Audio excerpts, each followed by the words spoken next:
I have a little bit of time, not a lot, but I can go into this Farmall M a little more. I'm going to drain the oil pan. Haven't done that yet. You'll be learning right along with me what's in there. Maybe a lot of water. So, going to get at it. Got my favorites. Wrenches here, my old school USA Craftsman. I have a lot of USA Craftsman classic tools. The new stuff, made in China, I don't touch it. That's where I buy Snap-on. If I buy new, I buy Snap-on. If I do buy some used, old school V-Series USA Craftsman. So let's get this oil pan opened up. I have to do this one-handed, so let's find out what's in this oil pan. Well, it's a little sloppy.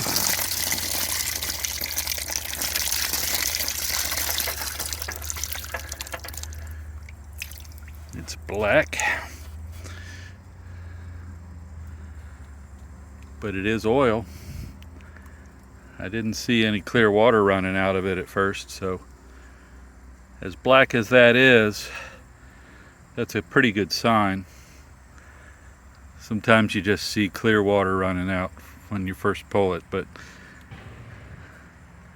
I'm okay with that. Let's keep going.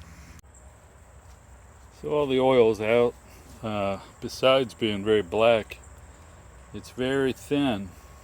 I don't see evidence of water, but it smells like gasoline, and I think that's why it's so thin.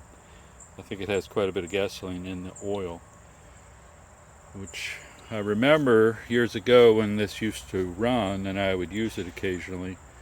The float valve, the needle valve in the bowl of the carburetor would get stuck and gasoline would drip, you know, in the intake here where it had a little bit of room. And theoretically, since the tank is way up there, this entire thing sitting for years, if it had a stuck float bowl and I left the fuel on, which I very likely did, it could fill up high enough up into the intake manifold to spill over into the cylinders. So there's some credibility on why the oil would be loaded with gasoline.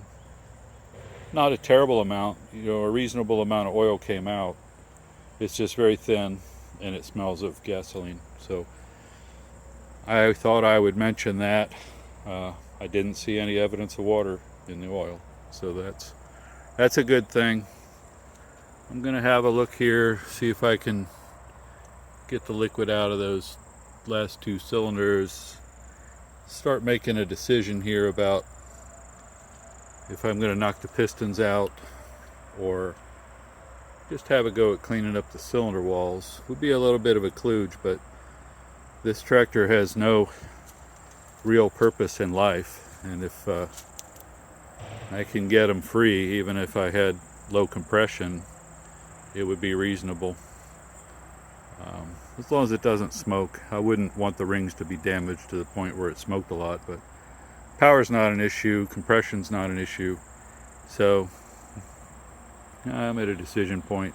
Gonna have a go at cleaning up these cylinders. Here's a little tip.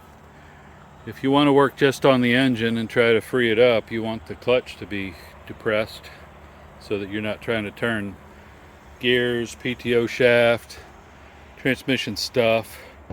So it's a good idea to take a ratchet strap up to the front, push that clutch down with your foot, and then crank your ratchet strap tight so that your clutch stays depressed, and then when you're trying to turn the engine, at least that's all you're trying to turn.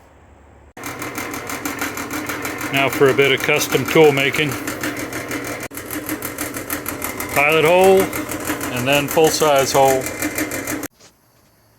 You use cut-in oil and you take your time, no problem. It's a pretty big hole, but no big deal. So I'm using the head gasket to mark the second hole. Mark it right through there. I'm drilling a slightly oversized so it doesn't have to be crazy accurate, but I want it to hit the head studs, so this is how I'm doing it.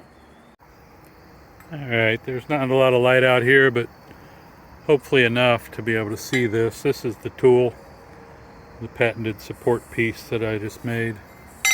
I'm going right across these two head studs. This one and that one. And I'll put the nuts on, and that'll form a bridge, and hopefully we'll have some luck when I try this tomorrow morning.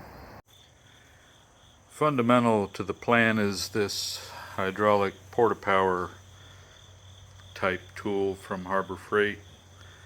The rams that come with it are fairly long, really just one ram. Need something shorter to get into the cylinder and push down on that piston. So purchased the 20-ton short body ram. Stroke is less than an inch, but it's small enough, short enough to get into that cylinder and put some significant downward force on the piston. Ahead of trying to turn the engine, I ran this 4-inch brush, 4-inch diameter round brush through the cylinders on a drill.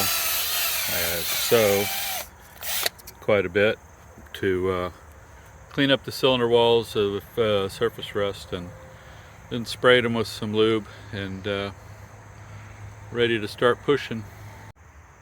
Okay, here's the setup. 2x4 fits down in there, push down on the piston, a bridge across these head studs, a short ram between the two to push down, and we will see if we can get any motion from this stuck engine. Gonna have to call this experiment a failure. Tried 2 cylinders here. All I did was bend the bridge piece. That's a lot of force. No motion whatsoever on the pistons. So there may be more going on than just ring to wall rust. The cam, lifters, could be other things.